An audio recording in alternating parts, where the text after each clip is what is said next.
வணக்கம் வணக்கம் வணக்கம் நண்பர்களே. உச்சநீதிமன்றத்திலே நீதி இல்லை, உழவர்களை காக்க தமிழக அரசு என்ன செய்ய போகுது அப்படின்ற மாதிரி டாக்டர் ராமதாஸ் கேள்விகள் எழுப்பியிருக்கிறாரு. அதை பற்றின ஒரு முழுமையான தகவல் இந்த வீடியோவில் பார்க்கலாம். நம்ம சேனலை மட்டும் சப்ஸ்கிரைப் பண்ணி பெல் ஐக்கானை கிளிக் பண்ணி வச்சுக்கோங்க. வாங்க வீடியோக்குள்ளே போகலாம். காவேரி நதிநீர் பிரச்சனை காரணமாக அது குறித்து அவரின் அறிக்கையில் காவேரி மேலாண்மை ஆணையம், காவேரி ஒழுங்குமுறை குழு ஆகியவை 15 நாட்களுக்கு ஒரு முறை கூட வேண்டும். ஸோ அவற்றின் முடிவுகளை சம்பந்தப்பட்ட மாநிலங்கள் ஏற்றுக்கொள்ளணும் அப்படின்ற மாதிரி நேற்று தினம் ஆணையிட்ட உச்சநீதிமன்றம் இதை தவிர்த்து காவேரி பிரச்சனையில் தலையிட விரும்பலை அப்படின்ற மாதிரி கூறிவிட்டது. உச்சநீதிமன்றம் இந்த மாதிரி சொல்லிருச்சு. இது தமிழ்நாட்டிற்கு மிகப்பெரிய ஏமாற்றத்தை அளிச்சிருக்கு. காவேரி பாசன மாவட்டங்களின் உழவர்கள் பெரும் அதிர்ச்சிக்கு ஆளாயிருக்கிறாங்க. மேலும் பார்த்திங்கன்னா காவேரி மேலாண்மை ஆணையம், காவேரி ஒழுங்குமுறை குழு ஆகியவற்றின் ஆணைகளை ஏற்றுக்கொள்ள வேண்டும் என கர்நாடக அரசுக்கு ஆணையிட வேண்டும் என்பது தமிழ்நாடு அரசின் கோரிக்கை அல்ல. இது காவேரி மேலாண்மை ஆணையம், காவேரி ஒழுங்குமுறை குழு ஆகிய இரண்டுமே நேர்மையாகவும் நடுநிலையாகவும் செயல்படவில்லை. காவேரி நடுவர் மன்றத்தின் இறுதி தீர்ப்பு 2018ஆம் ஆண்டில் உச்சநீதிமன்றம் அளித்த தீர்ப்பு ஆகியவற்றின் அடிப்படையில் இடர்பாட்டு கால நீர் பகிர்வு முறைப்படி தமிழ்நாட்டிற்கு வழங்கப்பட வேண்டிய தண்ணீரை வழங்க வேண்டும் அப்படின்ற மாதிரி கர்நாடகத்திற்கு ஆணையிட இரு அமைப்புகளும் தவறிவிட்டன என்பதுதான் தமிழ்நாட்டின் குற்றச்சாட்டாகும்.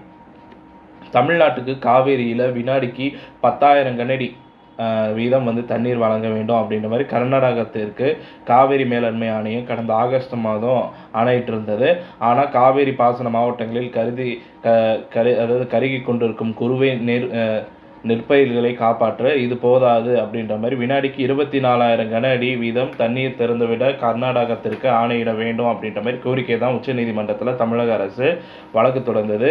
தமிழக அரசு தொடர்ந்த வழக்கு கிட்டத்தட்ட ஒரு மாதத்திற்கு பிறகு இப்போது தான் விசாரணைக்கு எடுத்துக்கொண்ட உச்சநீதிமன்றம் தமிழ்நாடு அரசின் கோரிக்கையை ஆய்வுக்கு கூட பார்த்தீங்கன்னா எடுத்துக்கொள்ளவில்லை. காவேரி படுகை மாவட்டங்களில் நிலவும் மிகவும் மோசமான சூழலை உச்சநீதிமன்ற நீதிபதிகளுக்கு புரிய வைக்க தமிழக அரசு தரப்பு வழக்கறிஞர்கள் தவறிவிட்டதாகவே பார்த்தீங்கன்னா தோன்றுகிறது. மேலும் உச்சநீதிமன்றம் அறிவுறுத்தியவாறு காவேரி நீர் மேலாண்மை ஆணையத்தின் ஆணைப்படி தமிழ்நாட்டிற்கு வினாடிக்கு 5,000 கனஅடி வீதம் காவேரியில் கர்நாடக அரசு தண்ணீர் திறந்து விட்டாலுமே அதனால் தமிழக விவசாயிகளுக்கு எந்த பயனுமே ஏற்பட போவதில்லை. வினாடிக்கு 5,000 கனஅடி தண்ணீர் திறக்கப்பட்டால் அதை வைத்துக்கொண்டு கடமடை பாசன பகுதிகளுக்கு தண்ணீர் வழங்க முடியாது. காவேரி பாசன மாவட்டங்களில் கருகும் நெற்பயிர்களை காப்பாற்ற வேறு வழிகளே இல்லையா அப்படின்ற அளவுக்கு பார்த்தீங்கன்னா இப்போது ஏற்பட்டிருக்கிறது.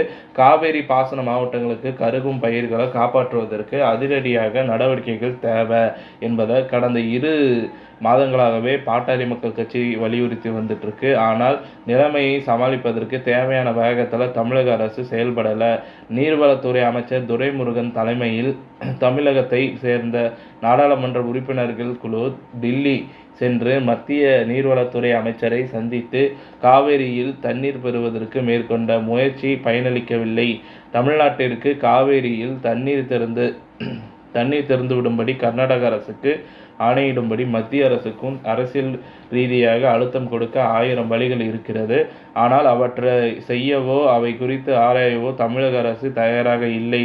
அது குறித்து அனைத்து கட்சி கூட்டத்தை கூட்டி விவாதிப்பதற்கு கூட தமிழக அரசு முன்வரவில்லை என்பதுதான் உண்மை அப்படின்ற மாதிரி சொல்லியிருக்கிறாரு. மத்திய அரசுக்கு கடுமையான அரசியல் அழுத்தத்தை கொடுத்து அதன் வாயிலாக கர்நாடகாவிலிருந்து காவேரியில் தண்ணீரை பெற்று காவேரி பாசன மாவட்டங்களில் சுமார் 2 லட்சம் ஏக்கரில் கருகும் நெற்பயிர்களை காப்பாற்றவே ஏதேனும் வழி இருப்பதாக தமிழக அரசு கருதினால் அதை உடனடியாக செயல்படுத்த வேண்டும். எந்த வாய்ப்புகளும் இல்லை என்று தமிழக அரசு கருதினால் தண்ணீர் இல்லாமல் பாதிக்கப்பட்ட பயிர்களுக்கு ஏக்கருக்கு ரூபாய் 40,000 வீதம் இழப்பீடு வழங்க நடவடிக்கை எடுக்க வேண்டும். விளைச்சல் பாதிக்கப்பட்ட பயிர்களுக்கும் பாதிப்பின் மதிப்பை கணக்கிட்டு உரிய இழப்பீடு வழங்க தமிழக அரசு முன்வர வேண்டும் என்று மருத்துவர் ராமதாஸ் வலியுறுத்தியிருக்கிறாரு. இத்துடன் இந்த செய்தி தகவல் முடிவடைகிறது. இந்த செய்தி தகவல் உங்களுக்கு பிடிச்சிருந்தா நம்ம வீடியோவை லைக் பண்ணுங்கள், ஷேர் பண்ணுங்கள். மறக்காமல் நம்ம சேனலை சப்ஸ்கிரைப் பண்ணி பெல் ஐக்கானை கிளிக் பண்ணி வச்சுக்கோங்க. நன்றி, வணக்கம்.